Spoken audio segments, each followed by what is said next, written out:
Assalamualaikum warahmatullahi wabarakatuh. Tepang deui sareng ibu dina pangajaran daring basa Sunda. Nah, ayeuna urang lajengkeun pangajaran urang anu kamari kana pangajaran anu salajengna. Ayeuna bakal ngabahas pangaweruh basa, harti saujratna jeung harti injeuman. Sateu acan urang ngawitan pangajaran, mangga urang mulai ku awasan basmalah. Bismillahirrohmanirrohim. Nah, ayeuna hideuk buka heula buku sumberna, buku sumber Gapura Basa kaca 75. Tos dibuka. Pami tos dibuka urang kawitan. Nah, di dieu urang bakal diajar harti saujratna jeung harti injeuman. Nah, perhatikeun contoh ieu di handapnya. Aya kalimah caang ati ari Persib juara teh. Tuluy aya kalimah anu kadua. Kurang caang lampu teh da ukur 5 watt. Nah, dina kalimah kahiji jeung kadua aya kecap caangnya sami.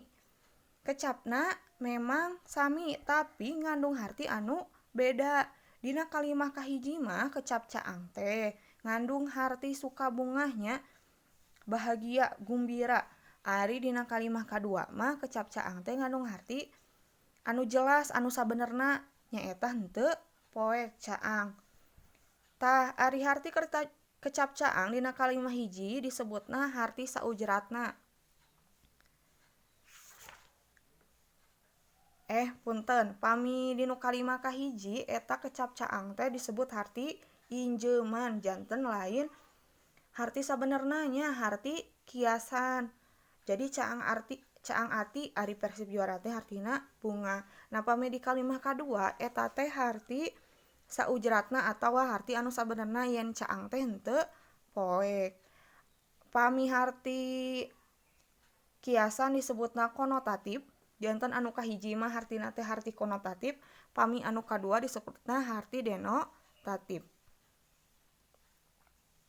Teras, ieu aya contoh sejenna nya. Nyieun adonan kueh teh ulah encer teuing atuh. Tah pami kalimah anu kaduana teu sangka budak teh utekna encer. Di dieu tos paham nya janten anu kalimah kahiji mah maksudna nya encer teh harti sabenerna kitu.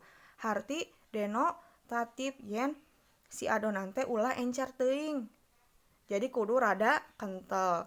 Pami di kalimah kadua teu sangka budak teh utekna encer, lain utekna anu encernya, lain utekna anu jadi cair.